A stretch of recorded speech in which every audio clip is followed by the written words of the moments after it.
All right. I hope you all had a good quick break, got off your screens for a bit, and we are excited to move into the second half of our community of practice for county offices of education with our deeper dive time, focusing on greening school facilities.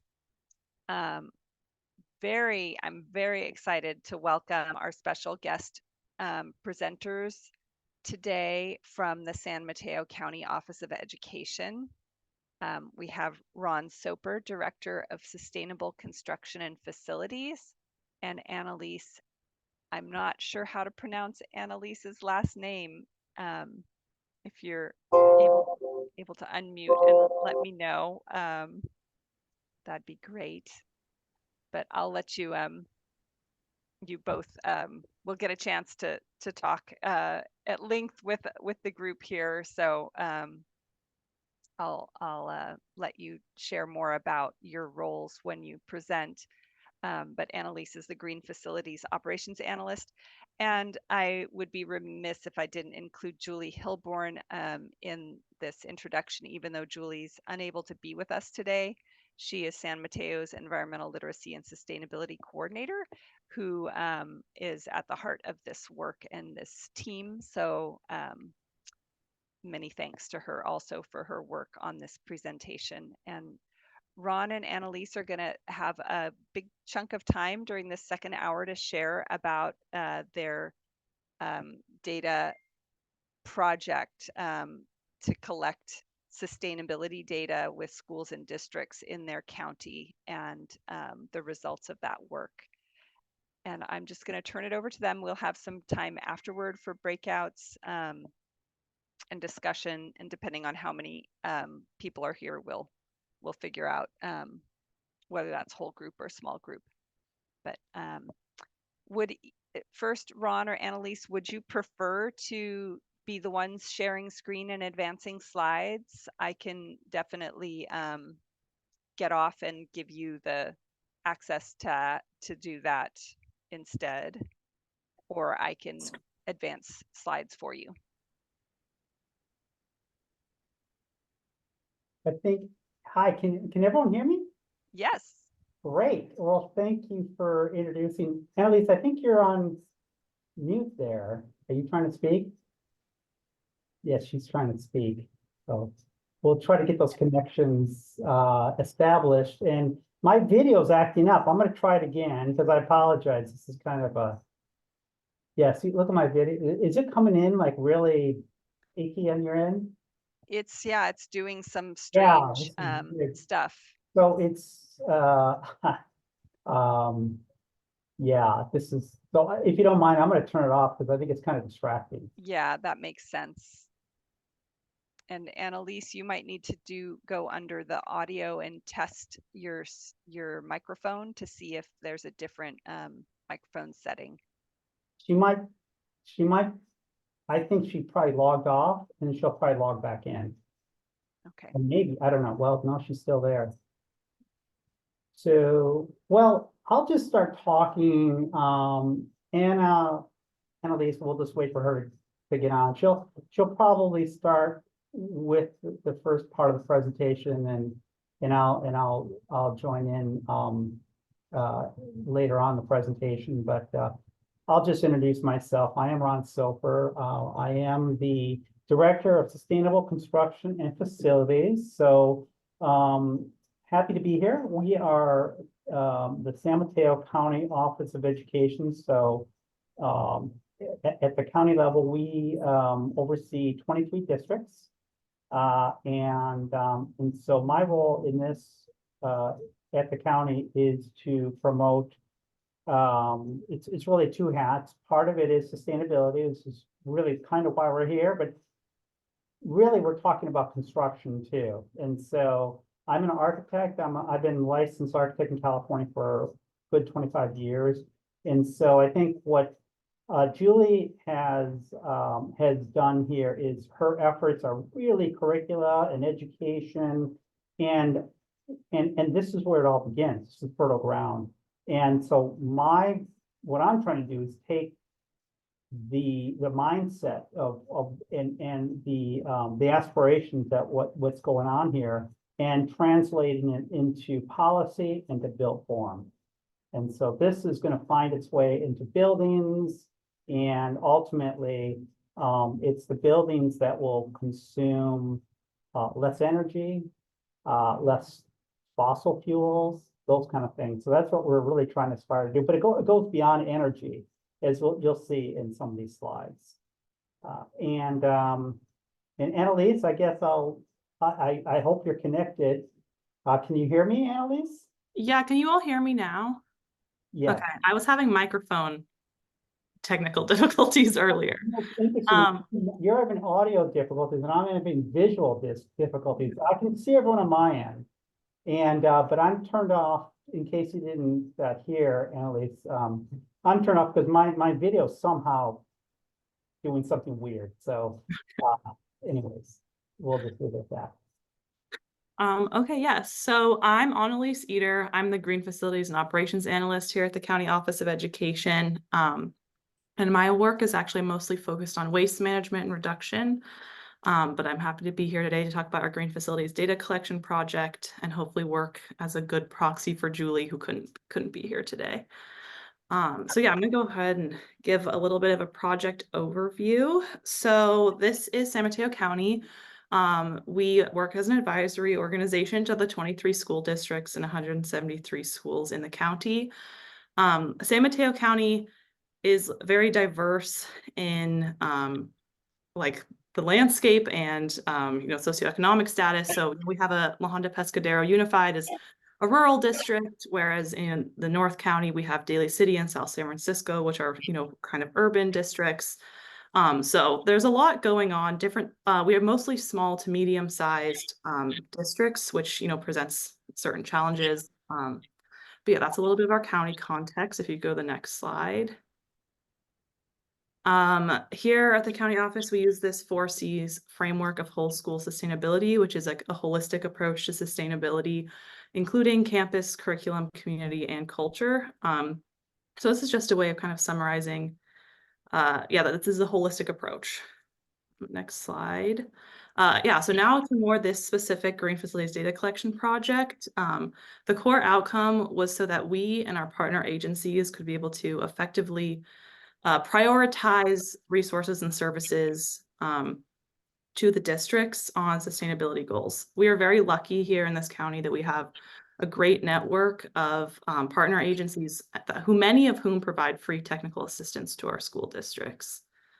So as Ron mentioned, there was a big energy focus in this project, but that's not everything that was looked at. So there was energy efficiency, electrification, renewables, and HVAC and EV charging, green fleet. Those are all, energy related, but we also did look at waste management, nutrition services, gardens, and other sustainability measures on campus. Also, just to note, that slide does have a link to the full project description if you want to look at it later. As I mentioned, we are lucky to have a lot of great partners in this county.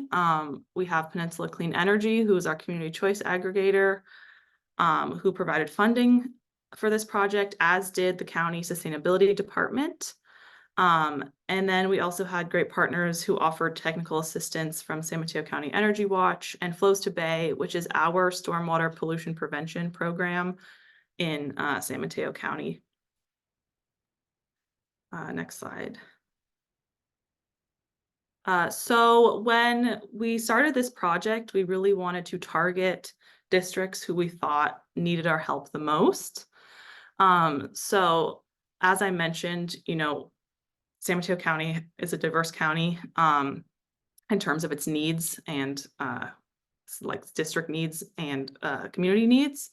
So a tool we used was our SMCOE Equity Index. Our Center for Learning Analytics here at the county office created this equity index to help determine which districts need the most assistance. So the y-axis is district need, which is a measure of how much funding districts get versus what their target funding would be. And then the X-axis is student need, which is based on the California Schools dashboard data. So that's, chronic absenteeism, suspension rates. I'm sure you are all familiar with this. And so, districts in the upper right corner are ones that are considered high need districts, whereas ones in the bottom left corner are considered low need districts. So we did try to target our outreach to more of those districts in the top right corner. The other tool that many of you may be familiar with is Callan Virus Screen, which is another tool we use made by the state to identify districts and schools with high pollution burden and other environmental hazards. Now I actually think with this next slide, I'm going to pass it to Ron. Just reaching for my mute button here. Yeah, thanks, Annalise. So this slide really, what we needed to do is create a database across the county. Okay, so we have 23 school districts across the county, and so they're listed here. And this identifies at a kind of a high level where each district is at in terms of developing or having a facilities master plan, and then also a bond. And so to pass a bond, facilities master plan typically is conducted. And so a facilities master plan, as far as, in case you don't know, it's essentially what we're talking about here. It's an inventory. It's an assessment of your facilities. And generally speaking, bonds are the way to improve and finance projects for facilities. So this is why I come in as an architect, because prior to joining here, I was a senior project manager in San Francisco delivering bond projects for that district. And so most of our big ticket items, if you will, are financed through bonds, through public bonds. And so again, the facilities master plan is sort of the prerequisite for a bond. This tells you what your needs are and how much money it's going to cost to bring a particular facility up to a standard, a code or energy standard or what have you. And then schools pass bonds. We just had 4 of them passed in the district last month. So next slide, please. Great. And then so going kind of back to this project, parallel to facilities studies, facilities master plans, we're doing this data collection project. Now, sometimes a particular school district will be under a bond. And so we'll sort of step back on that particular district because they're doing an assessment anyways to support the bond. This is really targeted towards districts that haven't done an assessment, that don't really understand maybe some of the things they have. And so there's a series of processes and forms that we have developed. And this is just an example of this. So essentially what this is on the left, it's a data collection worksheet. There's several pages to this, but this concentrates on energy. And then the right is some email templates that we sent out to different districts saying, hey, by the way, we have this project and we'd like to set up an appointment with you and to document what you have as far as your different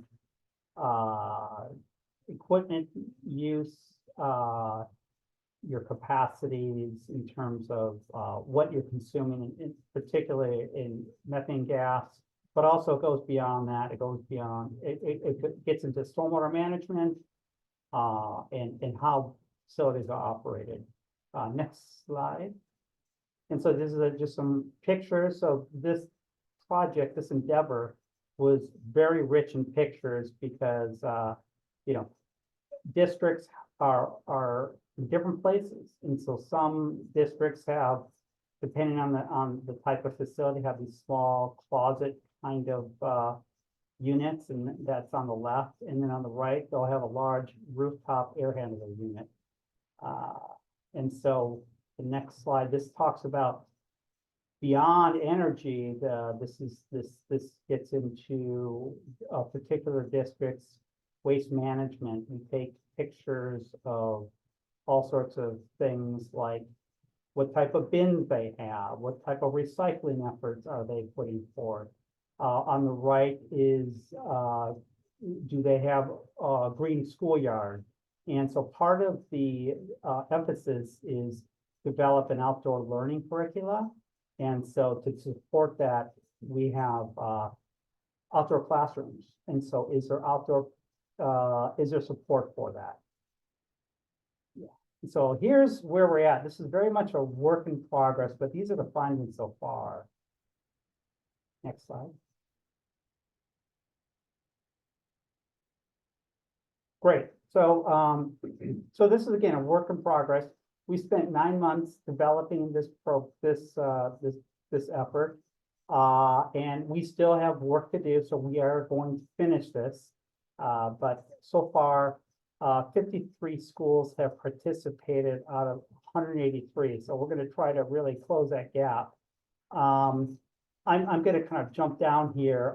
We have, as Annalise showed you on that first graphic, you know, we're a big diverse county, and so there's a number of districts that just haven't participated. Unfortunately, 2 of our largest districts have not. One of them I know is under a $400 million bond right now, and so they're doing assessments in support of that bond. That's one of the districts that are that haven't participated. Some districts are well resourced, and some aren't. And so they're, you know, one of the things that we're trying to do here is just meet them where they're at.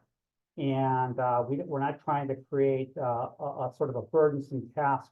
We're trying to just, number one, assess where the different facilities are at, and then provide guidance on how to improve your ecological footprint. Next slide. And so as it relates to then facilities and HVAC equipment, here's a picture on the left. Again, I love pictures because they tell 1,000 words. It kind of brings it down. What are we talking about here? Well, what we're talking about in this case is where can we identify a situation where we can get the most impact for the dollars spent. And so I talked about bonds as financing large modernization projects. Sometimes there's this equipment replacement. In this case, on the left is a rooftop air handler unit, and this is basically electric and methane gas. And so the idea here would be on something like that, it would consume a lot of natural gas, and but it also impacts a large area that it would serve. And on the right, it talks about the main pieces of HVAC equipment. Heating, ventilation, air conditioning is HVAC. And so most schools, I mean, there are exceptions because you can have small package units and closets and things like that. But what we're talking about in this particular case, it's one district that they have 5 schools that they operate. And so they have a combination of boilers and rooftops. And so boilers are generally methane gas. Rooftops generally are methane gas and electricity. And so the easiest, the low-hanging fruit, we'll call it, is the areas in red, shaded in red, because those are rooftop units, just like the photo on the left. They can be replaced easily because they can be just pulled off with a crane and replaced with a crane. With a boiler, sometimes they're embedded in the building. You have to sometimes really work hard to take it apart and replace those. So next slide. Okay, and so again, this is the same district, 5 school districts. And part of what we're also trying to identify here is the age of the unit. And so we're looking at this particular district and saying, you know, the rooftop air handling units are the biggest consumers of gas. They affect the most areas and of a building. And if we're not going to really advocate we replace brand new units, but this really talks about how old are the units. And so if you're past 20 years, if you're 20 years or older, it's a great candidate for replacement because it's pretty much getting close to the end of its natural life cycle anyways. And so why not replace it with an all-electric piece of equipment? Next slide. And so part of our assessment, part of our research is when we talk about power and energy is how much power is generated on site. And so part of our work here at this district was at all districts that we go to actually, is to document what type of alternative energy do they have. And so are they generated on site solar?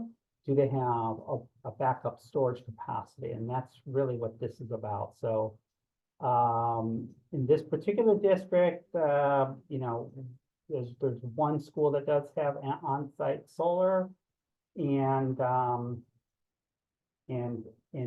one it actually, the column on the right is an on-site fuel generator. So, you know, part of what we're trying to do is replace those on-site fuel generators with battery backup storage. And that's a long haul right now. You can see from those five schools. This again, looking at 5 schools, this really gets into our transportation and how many buses do we have are all electric and electric charging stations for the employees. Next slide. Okay. And so this really gets into not really energy, but how are we managing our outdoor area? Do we have garden beds? Because gardening is so much part of our outdoor education. Is there nature play equipment? So we're trying to provide an opportunity for children to experience the outdoors and have nature play. And so that could be a variety of things. One of the things that we're trying to manage is stormwater. So you can manage it you can collect it in rain barrels or cisterns and then use that water for irrigation. And then again, supporting outdoor curricula. It is the idea of outdoor learning classrooms. And so some districts have more than others. In this particular district, it looks like all 5 schools have at least one outdoor learning classroom. So next slide.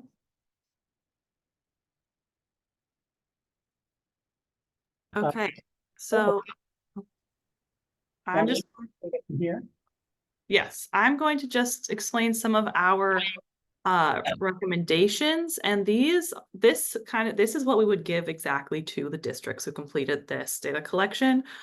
So some of this may not be relevant to you and your counties, but these are example recommendations. So the first is energy efficiency. And as Ron was saying, you know, go for that low hanging fruit first. So, you know, go for those older gas burning rooftop units and replace those first. You know, electrification of these furnaces is something that we are focusing on due to the California Air Resources Board's ban of the sale of gas furnaces that's going to start in 2030. But another thing is that you can enlist an energy service company to help create a plan. And Wilden and NG are examples, and we do have some school districts who use these services. Next slide.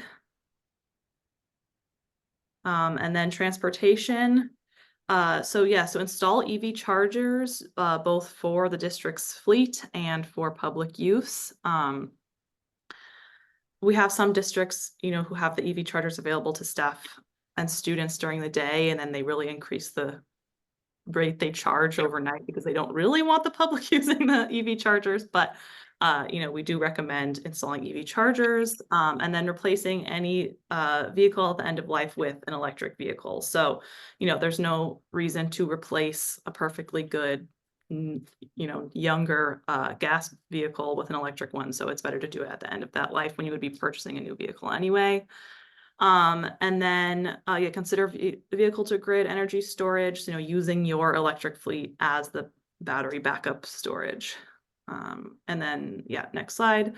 So heat island reduction and water. So increase schoolyard canopy for, the decreasing the urban heat island effect, and reducing the effects of storms potentially. And then all this utilize rainwater resources as Ron was saying, so rain barrels and cisterns, and then additionally, possibly replacing turf with drought tolerant landscaping if possible. Next slide. And then the San Mateo County Sustainability Department provides a lot of technical support to schools in a lot of different focus areas, actually, including energy efficiency and waste management. But they're able to help identify potential funding sources and connect districts with other agencies or grant funding or whatever they may need. Next slide.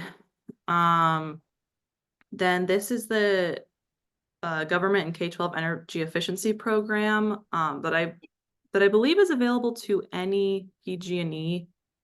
I believe this is a PG&E related one. So if you're in a PG&E's service area, I think you are eligible for this, but it provides incentives for energy efficiency programs. And then this is statewide, California Energy Design Assistance for new construction and major remodels. There are financial incentives also for this. And then PCE, so Peninsula Clean Energy, as I mentioned, is our community choice aggregation. So you may have one in your county, you may not, but they provide support. They provide both technical support and in some cases funding for these electrification and energy efficiency measures. Next slide. This is just specific about the EV charging infrastructure. These are all, and then electric fleet, these are all kind of just examples, so I'm going to go through them quickly. And then, Peninsula Clean Energy is looking to expand their support for building electrification. I believe now I'm going to pass it back to Ron. But as I mentioned, those are just some sample recommendations that we do give to all the school districts that are available to all the school districts in our county, that may or may not be suited for your county. Thanks, Annalise. So, as with, anything worthwhile doing, and this is obviously worthwhile, this is why we're here, it takes planning. And so, as we talked about earlier, a facilities master plan is really the way you get started here. And it identifies all your where you're at from a facility point of view. And also gives you the most opportunity to promote sustainability through the upgrades and the modernizations of schools. And so there's some example ones here. San Carlos just passed a bond. They have a lot of great sustainability language in their master plan. And if you remember what I said earlier, the master plan is sort of the roadmap to the bond. And so they just passed their bond last month. And so they're in the process of planning the bond. And then that will ultimately wind up in a series of projects. And that's where we start to do, as we talked about, replacement of methane powered units and transforming campuses and schools into all electric facilities. And here's some other examples too. And you can certainly take a look at these because they're really good examples. And then where I used to work at San Francisco Unified School District, there's a carbon reduction plan, which really sets forth policy aspirations as far as what the district wants to do, where it wants to move to, and when one starts to execute projects, you always go back to this document in the case of San Francisco Unified School District, the carbon reduction plan, to make sure that's your guiding document that you adhere to. Next slide, please. And so lessons learned on this data collection project. Next slide. So as I think maybe Annalise said, we did have some support with grants. Unfortunately, the staff support was limited. It was less than a year, and we realized that we need a continuum. So it would be good to have same person continue all the way through for as long as it takes. And we've been doing this for a good part of the year, and we're not done yet. And so so that's sort of one lesson: have one person focus on site walks and not surveys. So what that really means is that same person, or it could be another person, but it's generally the same person, does one site walk. What we found out is when you issue a survey, you get mixed results because certain people are answering certain questions differently. So you'll have a facilities person answering some questions, and then you'll have a maintenance person, and then maybe an educator. And it's kind of like when we went back and verified, we found a lot of the data was not reliable. Have the same person collect the data. Yes, conduct site walks with facilities lead. That's very important because when what we found out is when we had our designated person show up at a site, they always needed to be escorted by the facilities person. They know their properties better than anyone, and they can point our data collection person to the different equipment that they need to document. And then the last statement here, new construction must meet Cal Green standards. So Cal Green is part of the energy code in California. And so projects that are built, school projects are under DSA, the Division of the State Architect, and they enforce California Building Code. And part of that is the energy code, and that's what Cal Green stands for. So just a little note on that is, I think it's great that we go to all electric, and we're blessed in San Mateo County because our electricity comes from renewable sources, wind and solar. And so, but beyond that, I think you, as an architect, I would say you build the envelope first. And so, if you only have so many dollars to spend on a project, make your building envelope as energy efficient as you can, and then replace your equipment as you need to. Because if you don't have, I'm sorry about that. If you don't have an energy efficient building, then you're really wasting a lot of electricity by trying to power that building and condition that building. Next slide. And so we can't do this alone. We need lots of partners, and these are some of our partners, but the emphasis on this side is across the state. This points to community choice aggregators in California. So in San Mateo County, where we're at, we have Peninsula Clean Energy. So the way it works is, I'm sure many of you know, is we're using PG&E infrastructure, but the power produced is delivered across that infrastructure from Peninsula Clean Energy.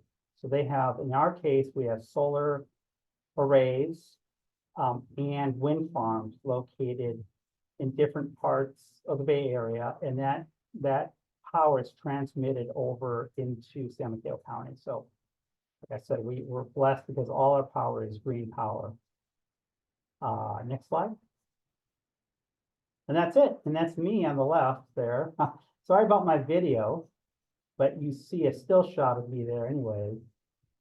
And I hope this presentation was educational. And Annalise, do you have anything you want to say? No, I don't think so, but we can answer a few questions if anyone has any. Yeah, and one last note, I'll just say Julie Hilborn, who's really she was unfortunately she couldn't be here today, but she's really the person in our office that really spearheaded this effort. So, but we'll do our best to try to field any comments or questions you may have. Yeah, thank you both so much for stepping in to lead this presentation. Working with Julie to make sure you got all of her input in there as well.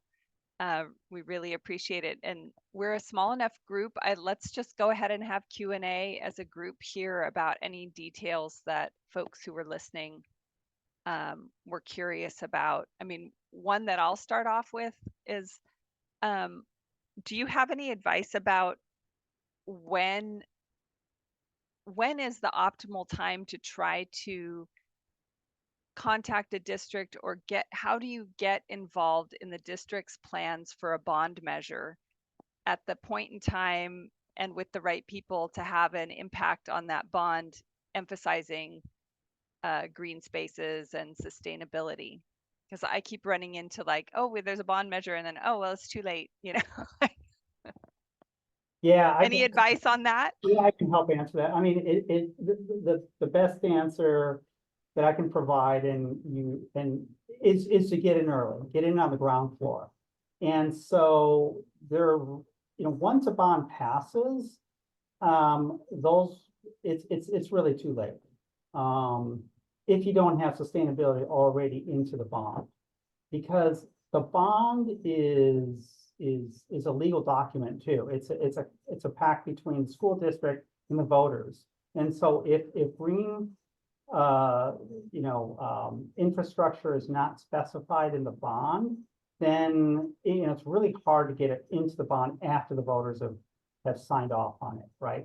And so the ground floor is kind of where we're starting. It's like you provide it through education.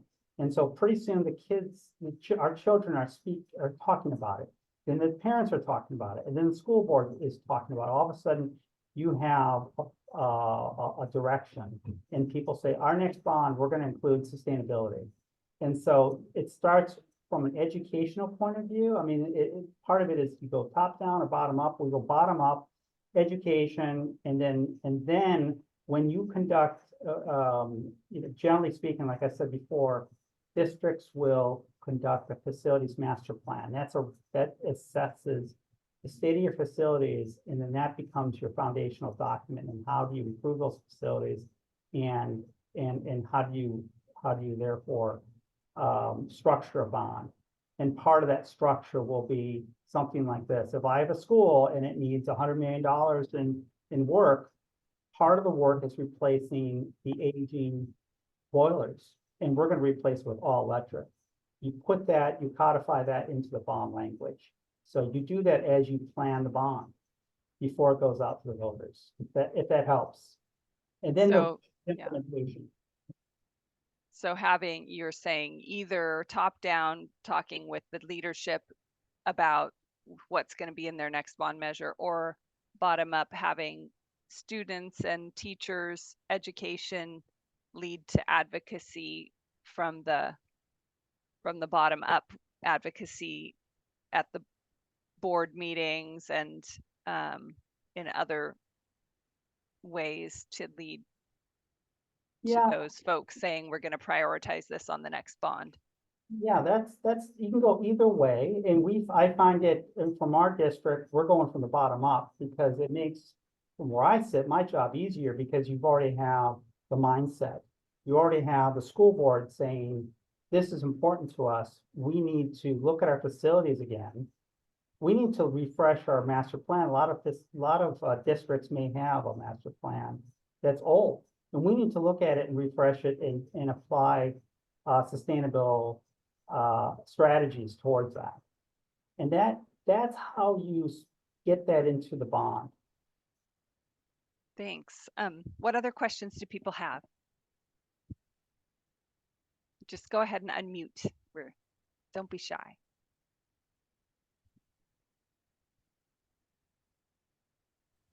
Hi. As far as getting the buy-in from the facilities folks themselves, some of the issues that I encounter is kind of a disinterest in the sustainable replacements. I'm curious if you encountered that either in your walkthroughs or kind of how you engage with the buy-in from the facilities end. As we know, it's such a crucial piece to incorporate every member of the campus, but specifically under facilities, since we do work with a lot of campuses that are underfunded or in S535 areas, they have a lot of scheduled maintenance projects that kind of overwhelm the facilities teams in the first place. So I'm curious if you have any strategies on like conversations, how to broach that or otherwise. Thanks so much.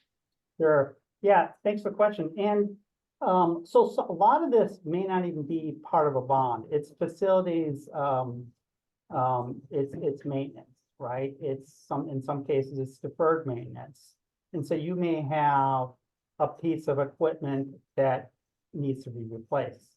And I completely understand the discussion and sympathetic to discussion of the facilities people saying, this is the way we've always done it. I'm understaffed and I don't have the staff or the training to go with a modern system. So for example, or where I came from, in San Francisco, almost no school had air conditioning because we're in San Francisco, but all of them had, most of them had boilers, old-fashioned boilers, and this is all they know, how to replace a boiler. Well, I electrified a campus in San Francisco. We went all electric, and we went with these very sophisticated, they call it VRF systems, variable refrigerant systems, which is essentially a system that can heat and cool at the same time. And I won't get into all the nuances, but it requires maintenance. And our maintenance staff had no capacity to do it.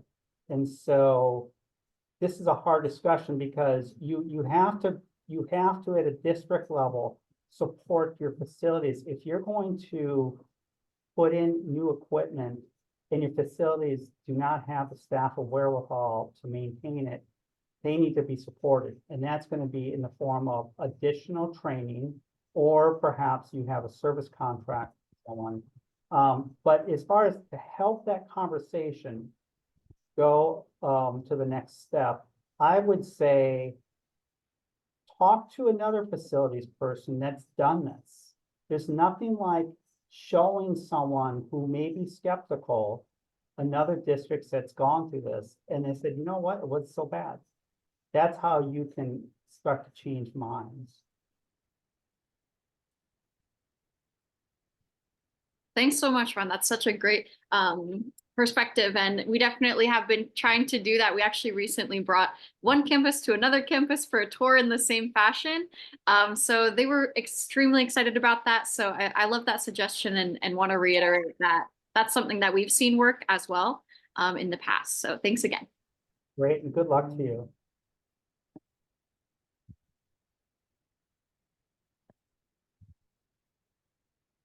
Any other questions? I mean, the question that Noel asked is it's such an important question, and it's such a heavy lift. When you talk to these facilities people, this is what they've done their whole, most of their lives. And so I think some of the most powerful ways to advance that conversation is to show them, have them talk to another facility personnel in another district if you need to. See what their experience is when they all electrified their equipment. Let that speak for itself. Do you have any advice about approaches varying, how to be more effective in varying your approach to districts of different sizes? I think like your county, we have everything from single school rural districts with a principal superintendent and 10 staff total to large districts serving tens of Yeah, thousands of students. That's ongoing. I don't have a magic bullet answer. As Annalise said, this county, San Mateo County, is so varied. It's got everything from the rural coast to almost like an urban district in the north to Silicon Valley in the south.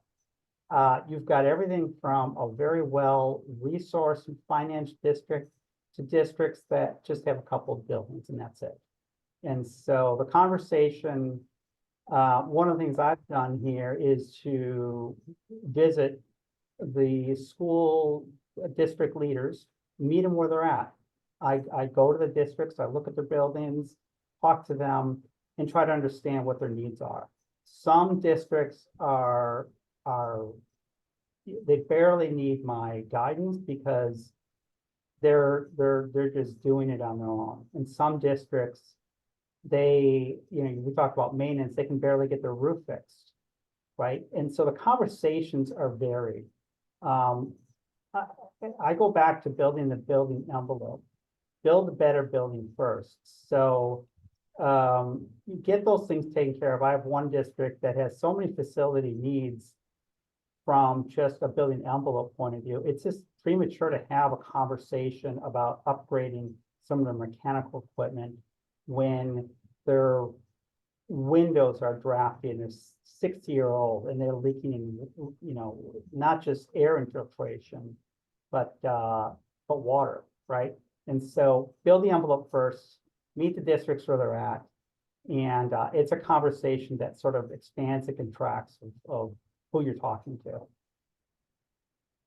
That's a very kind of high level answer. I just didn't know if you had any, anything that had stood out to you in terms of the different working with different size districts, but that's okay. I think the thing is to try to understand, approach them with understanding and what their capacities are. And if there's any final questions or if people have resources to share related to this topic, now is the time because we're going to start wrapping things up shortly. I will share one resource. When I was seeing all the amazing partners in San Mateo County, I wanted to let folks know that there's a statewide network that I ended up tapping into in my county called the California Green Business Network. Our county government, our county's government doesn't really have a very strong sustainability office like San Mateo's does. And so I was looking for who I could partner with in this. And I'll stick it in the chat. The California Green Business Network has groups all around the state that help support helping get businesses green business certified, but they've begun to have programs that help schools get green certified. So in my county, they do a very similar checklist. It involves a lot of the same kinds of data gathering and auditing that we're talking about today. So you might have a Green Business Network partner in your region of the state that you could enlist to help.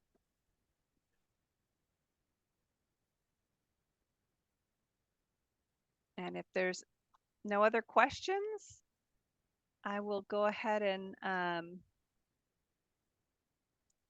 move to wrap things up here.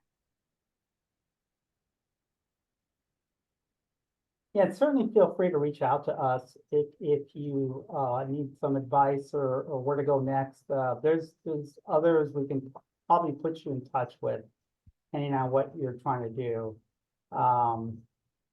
Yes, thank you so much for giving your time today and for that generous offer to let folks follow up if they have questions beyond this. We've also recorded the session and we'll share it out with all the people who are registered today. With spring break, I think a lot of people are out of the office, but I'm sure, are looking forward to getting the recording. So just thank you again for being here and helping advance this work and helping us learn from your experience. In closing, just wanted to remind people of the Cali Partner Portal. So many counties have been added to it now. Oh, I forget the exact number. Maybe Amy, do you remember? They just told us on 19? 19 counties now have their individual county portals where it filters out all the community-based partners that offer programs and resources for environmental education in that county. And you can get that kind of microsite free for your county, or check to see if your county's on there and make sure that organizations are getting added to it and it's getting robust. Because once it's there, you have to make sure people put their information on it. We're getting close to the end of the year, and then May 9th is our last session for our community of practice. We'll hope to see you there, and the topic will be youth programs. I think a lot of us are having some youth events at the end of the year that we'll be sharing about. I'm super excited about my youth group's Earth Day Summit that they'll be leading on the 22nd, and I'd love to hear about other people's as well. So let's get together and talk about how you can have youth engagement drive the changes in the schools. And thank you to all of the folks in the Innovation Hub that contribute to this community of practice. Feel free to reach out to any of us if you have questions. And you can also find all of the recordings from past sessions at the Cali website under our County Office of Education Innovation Hub tab. Thank you all for being here today. Have a great rest of your week. Thank you.